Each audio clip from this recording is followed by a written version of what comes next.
Bonjour à tous, j'espère qu'il y a quelques personnes réveillées. Donc Cécile Bourgoin, je suis donc, comme l'a dit l'animateur de salle, conseillère pédagogique au numérique. Je précise premier degré parce que mon collègue du coup a une autre dynamique.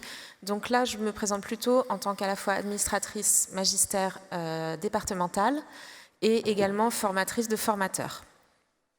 Et moi, je travaille dans le second degré, je suis enseignant d'histoire-géographie. Et je suis l'administrateur académique magistère de la plateforme Magistère, c'est la plateforme de formation continue des enseignants, pour simplifier. Et je suis formateur et formateur de formateurs. Alors, notre question, en fait, ça a été comment apporter de la plus-value à une formation en présentiel, on va dire traditionnelle, c'est-à-dire où les enseignants ne sont que dans une salle, avec une plateforme de formation à distance. Alors, du coup, pour passer par là, on va passer par un état des lieux en premier temps. Ensuite, des éléments de réponse auxquels on a réfléchi sur le principe de l'ingénierie de formation. Et une synthèse sur qu'est-ce que magistère et surtout qu'est-ce que le volet distant, pour finir par un petit bilan. Ça, c'est ce qu'on vit parfois, pas tous les jours. Hein. Voilà, et ça va nous permettre d'aborder les limites aux formations en présentiel traditionnel. Sans entrer trop dans la caricature, on peut tirer à grands traits le portrait de la formation en présentiel traditionnel, en tout cas dans le cas où les présents ne se connaissent pas à l'avance, comme ça arrive plutôt dans le second degré. Et à commencer, évidemment, par les éternels problèmes de courrier, quand le formateur a besoin de contacter ses stagiaires, et de fichiers, quand ce n'est pas les deux en même temps. Et puis ensuite, vous savez, c'est toutes les promesses que le formateur fait le jour de la formation présentielle. Je vous enverrai tel lien, ah tiens, j'ai cette ressource, donne-moi ton mail, je vais te l'envoyer, etc. C'est pas toujours facile à honorer. Et puis l'éternel problème du temps, vous savez, le temps qu'on passe en début de présentiel à se présenter, à rappeler les objectifs de la formation, à présenter le programme de la journée, ou encore à tout simplement demander aux stagiaires quels sont vos besoins. Vous voyez, juste le jour de la formation. Les traces qui restent de la formation, elles sont individuelles, ce sont celles que les stagiaires vont prendre. Les ressources, écoutez, elles sont... alors, on va parler des ressources numériques, hein, bien sûr. Soit il n'y a rien, soit elles sont éparpillées, vous savez, entre un Padlet, un Drive, un courriel ou encore une clé USB. La connaissance du groupe, le formateur arrive très souvent, se présente devant son groupe, vous savez, avec les mêmes contenus et de la même façon à tous les groupes. Et ce sont des formations qui très souvent sont vraiment très dépendantes de la personnalité du formateur. Et enfin, les objectifs de la formation, bien souvent les stagiaires ne savent pas trop, ne savent plus pourquoi ils sont là, et ils ont choisi ou ils se sont inscrits à une formation très souvent sur un intitulé, c'est tout. Voilà, alors un des principaux freins, enfin une principale limite, c'est quand même le temps parce que quand il arrive en présentiel, le formateur il met beaucoup de temps à entrer dans le dur. Alors, les stagiaires qu'on a sont en général ravis de venir en formation, ils rencontrent leurs copains, et puis dans le second degré, il y a cet éloignement qui fait qu'on ne se connaît pas toujours. Dans le premier degré, bien sûr, c'est un petit peu différent, c'est au niveau de la circonscription, hein, mais voilà. Et ils arrivent, généralement, on continue un petit peu sur la caricature, ils arrivent à une formation dont ils ont peut-être un petit peu oublié les objectifs. Ils se retrouvent une journée ou à une demi-journée à mobiliser un domaine de travail qui n'a pas toujours été préparé. Ils repartent sans obligation avec leurs notes individuelles pour mettre en œuvre leur montée en compétences, mais sans retour réflexif, sans contact entre eux ou sans contact tout simplement avec le formateur. Bref, on est dans un problème d'efficacité et la stratégie que nous avons, enfin nous, pas nous deux, hein, mais qui a été vue, c'est évidemment cette nécessité d'aller chercher le stagiaire, d'aller le chercher en amont pour accroître l'efficacité du présentiel. C'est ce qu'on appelle, ce qu'on va vous présenter, c'est l'enrôlement. Alors, ce monsieur-là, certains l'auront reconnu. Alors, je ne voudrais pas détourner ses propos. Hein, c'est un psychologue des années 50, hein, le copain de Vygotsky, pour ceux qui connaissent. En fait, non, les théories qu'il a fait sur l'apprentissage sont plutôt dédiées aux élèves. Donc, je ne vais pas détourner ses propos. Mais je trouvais que c'était intéressant parce qu'en fait, Kuper-Brunner, on va l'appeler par son nom, a défini en fait les processus d'apprentissage comme étant des processus qui se font entre pairs. Donc le rôle du tuteur, en fait, donc du formateur pour nous, il va plus se jouer sur entretenir la motivation, sur guider l'apprenant dans sa tâche pour pas qu'il s'en éloigne, et également favoriser cette mise en réseau qui va permettre l'apprentissage entre pairs. Donc c'est pour ça que j'ai voulu faire un parallèle, qui est peut-être un peu maladroit s'il y a des puristes dans la salle, mais je trouvais que c'était intéressant de faire ce parallèle avec les théories de Brunner. Donc effectivement, on va pouvoir travailler l'enrôlement, qui est un terme qui est issu de sa théorie, la motivation et la mise en réseau. Pour la mise en réseau, par exemple, on démarre ces fameux volets distants. Donc c'est un format donc, sur Magister, un Magister étant une plateforme Moodle, par une activité à réaliser. Cette activité va permettre de se présenter. Je ne sais pas si vous arrivez à lire au niveau de l'écran, mais en fait, là, l'idée, c'est de se présenter, c'est d'insérer sa photo, c'est de contextualiser un petit peu sa présence sur le volet distant, qui est le support de formation hybride. Une autre façon, du coup, d'entrer et de se mettre en réseau, et surtout de se connaître les uns les autres, c'est par un questionnaire. Alors le questionnaire, j'ai capturé un questionnaire réel qui a été déployé sur un volet distant avec des enseignants, par un formateur qui a beaucoup réfléchi sur la question, qui en a même fait son mémoire de CAFIPEF, qui est la certification des professeurs maîtres formateurs dans le premier degré. Et donc, du coup, sur cette capture, on peut voir qu'il y a des éléments de question qui vont apporter à l'enseignant participant, c'est-à-dire que lui, il va pouvoir se projeter dans sa formation. C'est un mode d'enrôlement, c'est-à-dire qu'il va avoir déjà une idée plus précise des contenus de sa formation. Et ça, c'est un questionnaire qui est en amont du présentiel. Mais il y a également des questions qui vont apporter au formateur, qui vont permettre au formateur d'identifier son groupe, d'avoir un profilage de son groupe, ce qui, comme Damien l'avait signalé, n'est pas toujours évident lorsqu'on ne se limite à un présentiel seul. Donc ce volet distant nous permet, par une activité assez simple en démarrage, de prendre connaissance du groupe. Alors l'activité, elle peut être de plusieurs sortes. Moi, je vous ai montré un questionnaire, là, en capture d'écran, mais on peut imaginer aussi un quiz d'autopositionnement. On peut imaginer la mise à disposition des premières pages d'un diaporama qui sera utilisé en présentiel pour commencer à engager dans la tâche. On peut imaginer toutes sortes d'activités. Ça peut même être, moi, sur une animation sur GeoGebra, la mise à disposition tout simplement du logiciel avec une toute première activité qui permettait que le jour du présentiel, on soit déjà dans la tâche. Et également, on va favoriser les interactions. Donc par la présentation, etc., on va commencer à engager des discussions sur des forums, on va commencer à engager tout ce qui est vraiment les interactions, c'est-à-dire par des propositions de dépôt, etc., dans des dossiers de partage participants. Mais je vais laisser Damien prendre la main pour vous présenter un peu tous les outils qu'on peut déployer. Voilà, donc troisième partie, la réponse pédagogique et technique, à quoi ça ressemble. Alors déjà, donc, quelques mots sur la plateforme Magister. Il y a quelques magistériens dans l'Assemblée. On est quand même sur une des plus grandes plateformes Moodle du monde, puisque déjà depuis son ouverture en 2013, on est à 565 000 personnes de formées en tout, ce qui est quand même assez impressionnant. C'est la plateforme de formation continue de tous les personnels de l'éducation nationale. Donc on est donc sur la formation pour adultes. Ces plateformes où il n'y a pas de notes, on ne se sert pas du tout de la fonctionnalité de notes, bien sûr, ce qui n'empêche pas d'avoir recours aux résultats, à des tests et des choses comme ça pour avancer dans un parcours. Donc on est bien sur une grosse plateforme Moodle nationale, organisée en domaines académiques et gérée au niveau de l'académie par des gens comme nous, par académie. On est dans des espaces sécurisés qui sont branchés sur les annuaires académiques, donc aucun souci pour les inscriptions, pour savoir qui est là, etc.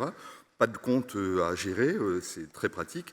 Et il y a enfin un esprit magistère très très fort, une identité très très forte. Vous savez, c'est l'hybridation, l'alternance de phases à distance et de phases en présentiel, de phases synchrones et asynchrones, de la mise en activité, des activités, un parcours scénarisé et un accompagnement très très fort. Sur Magister, on n'est jamais seul.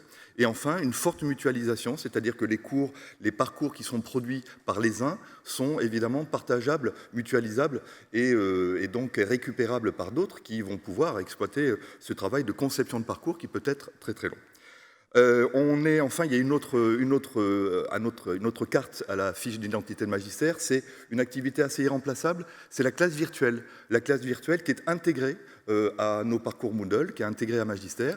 On utilise VIA et on est très très heureux, ça peut être un acte de formation très très fort, la classe virtuelle. Bien évidemment, nous n'avons pas, enfin, c'est pas nous qui avons pensé au gabarit volet distant. C'est un cours, un modèle de cours que nous avons reçu du national et que nous avons voulu exploiter le plus possible dans l'académie. Et en 2013, pardon, lorsqu'on présentait le volet distant, vous voyez, sur notre plateforme d'information, on écrivait exactement, moi j'arrive pas à dire du tout, il a pour objectif de préparer, d'enrichir et de prolonger, donc vous voyez avant, pendant et après, ça va aller, ouais.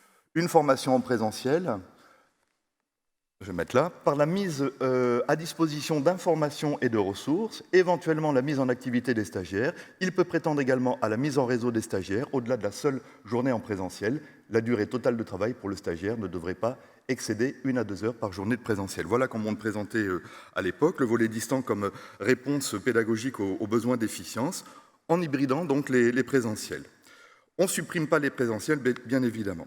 Et le formateur, lorsqu'il prend possession de son espace, ou les formateurs, lorsqu'ils travaillent ensemble, il aménage son espace, il le contextualise, il ouvre une session, il inscrit les stagiaires, et ensuite, première action, il envoie, via le forum annonce, une invitation à ses stagiaires, via donc le forum annonce et la messagerie interne, car on reçoit une notification sur sa messagerie professionnelle, en général une semaine avant le présentiel, vous voyez. Et écoutez, c'est comme une invitation à un événement, c'est-à-dire qu'il y a un préalable, il faut préparer sa venue, comment il faut venir, avec quoi, pour quels objectifs, on va se rencontrer, c'est avec qui, c'est où, c'est quand, etc.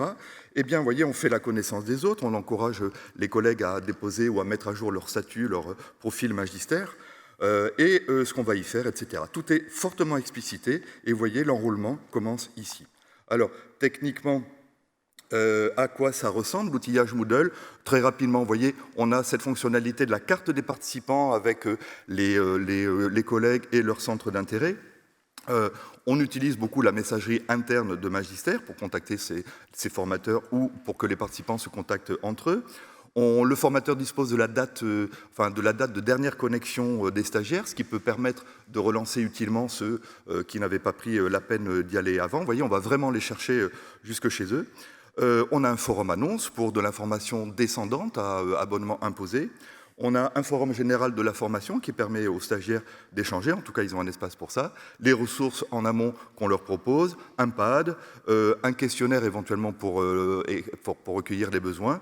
Et pendant le présentiel, on fait, vous savez, avec bien sûr un pad, diverses activités. On peut avoir par exemple l'activité choix de groupe lorsqu'il s'agit de choisir des ateliers, le programme de la journée, les supports utilisés ce jour-là, les ressources, mais aussi un certain nombre de choses telles que le formateur veut les installer. Vous voyez, un petit exerciceur, le programme de la formation, un plan pour y aller, branché directement sur Google Maps, des activités qu'on peut faire aussi le jour du présentiel en utilisant fortement la conditionnalité, vous voyez, pour proposer, pour personnaliser le plus possible la formation. Les supports du présentiel que le formateur va rendre visibles le jour de la formation.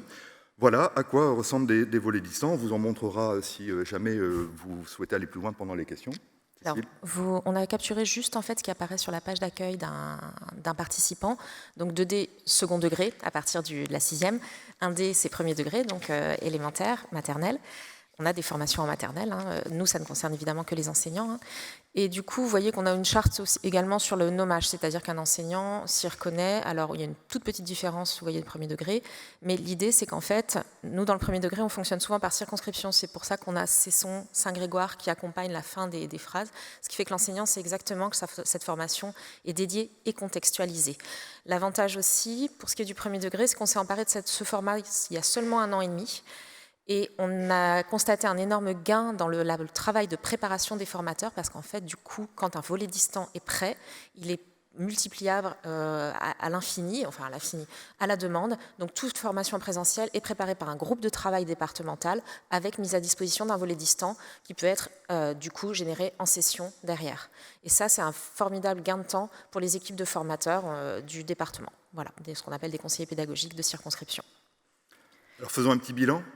Quelle est la plus-value du volet distant sur ces présentiels enrichis ou augmentés?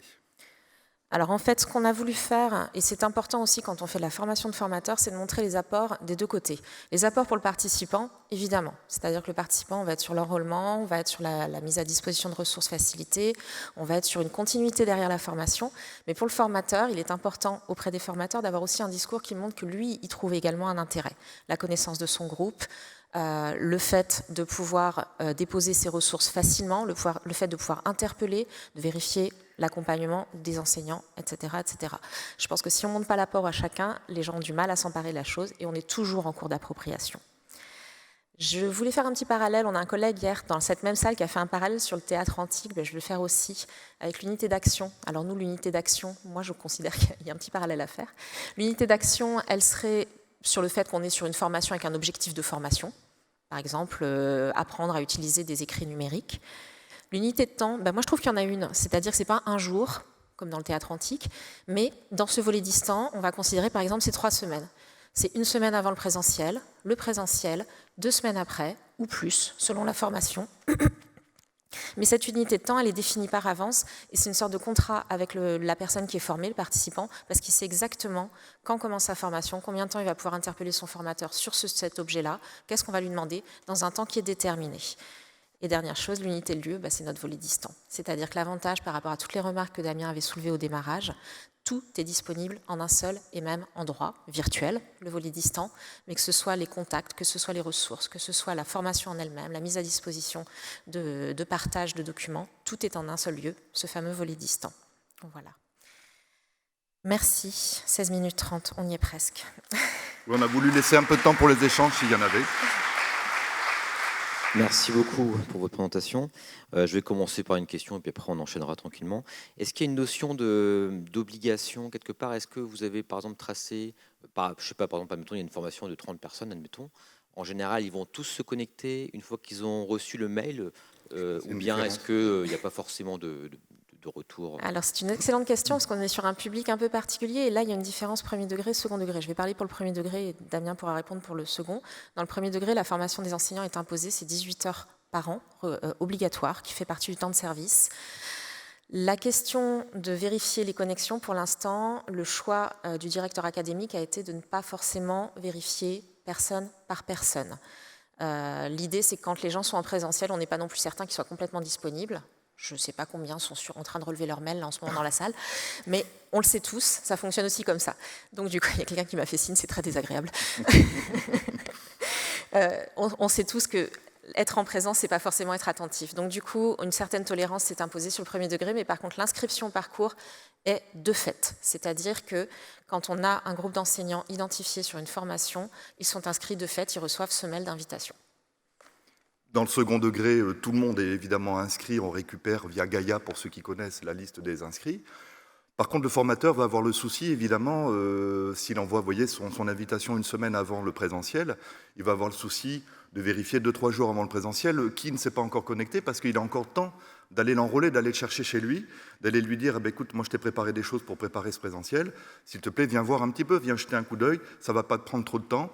Et en plus de ça, j'ai mis un petit questionnaire pour recueillir tes besoins. Attention, il ferme la veille à midi, bon, on va vite répondre. Puis après, s'ils n'y vont pas, vous voyez, c'est comme en présentiel. Tant pis, ce ne sera pas exprimé, tant pis pour lui. Mais on ne fait pas de contrôle ou quoi que ce soit des présences. Ça, c'est le présentiel. C'est un présentiel enrichi, augmenté. Donc on va contrôler, entre guillemets, le présentiel, pas le travail qui est fait en amont et en aval.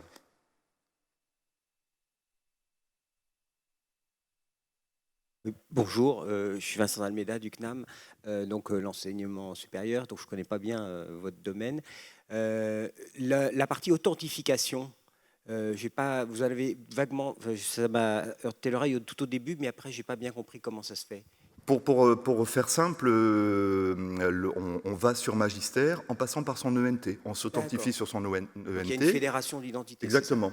Et sur Magister peuvent rentrer également toutes les identités de la Fédération Éducation-Recherche de Renater.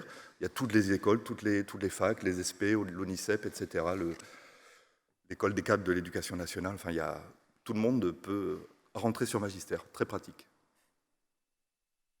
En fait, sur le profil magistère qu'on a, notre nom et notre prénom, c'est des choses qu'on ne peut pas modifier. parce que c'est fédéré avec l'annuaire. On peut enrichir sa carte d'identité, choisir une photo de profil, mais nom et prénom, c'est obligatoire parce que c'est sur l'annuaire fédérateur.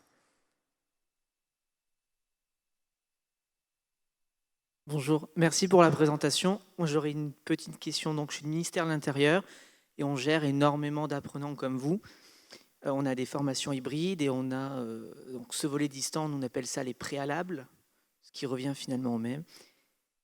Est-ce que vous avez des retours quantifiés sur le taux d'acceptation et la réelle plus-value de ces systèmes? Parce qu'à poser beaucoup de questions, est-ce que ce n'est pas trop intrusif pour les apprenants? Alors oui, on ne pose pas tant de questions que ça en fait. Le questionnaire préalable en fait, il était très ciblé, celui que j'ai présenté était très ciblé sur la formation en elle-même et surtout les formateurs font attention justement à ne pas être sur quelque chose de sensible. Donc ça, il n'y en a pas beaucoup. Sur le quantitatif, je vais être très claire, je l'ai dit très rapidement tout à l'heure, on est toujours en phase d'appropriation. On sait que les volets distants qui ont été très bien investis par le formateur le sont également par le groupe de personnes à former. Donc la condition sine qua non, l'énorme objectif qu'on s'est fixé, en tout cas dans le premier degré, mais je crois que c'est la même chose sur le polyformation, c'est vraiment d'accompagner les formateurs à bien tenir compte de tout ce qui se joue sur du distanciel également. Le volet distant sur lequel j'ai fait des captures, qui a servi justement de réflexion sur un mémoire, pour le coup, comme la personne a fait très attention à toutes ces notions d'enrôlement, etc., ça a été un taux de réussite fort, mais il était très, très accompagné.